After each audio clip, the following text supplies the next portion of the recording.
My country, the United States, is today at war with itself. Its political system is far from the envy of anyone else in the world. Deep-pocketed interest groups are distorting law and policymaking to create a system that represents dollars over its own citizens. And no matter who wins on November 5th, tens of millions of Americans will find evidence that their political system is broken. And they are not wrong about that.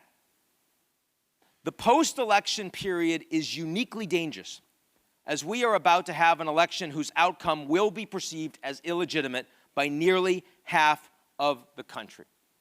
So what are we going to do about that? We will get a president in the United States.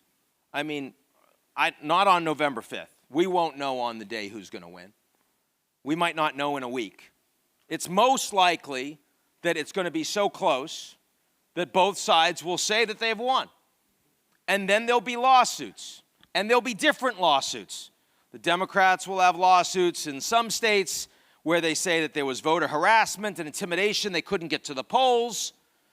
They'll say that there was wrong certification by local elected officials who decided to go political. The Republicans will say that Democrats shouldn't have won in some states because illegals were allowed to vote, and that they had a win and then it was overturned by vote stuffing and it was rigged.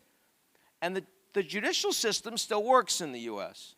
So those court cases will be thrown out or they'll be overturned. But that will create an environment where the people, the voters, will say, you are stealing my election. You are subverting my democracy. And that will have effect on the political leaders.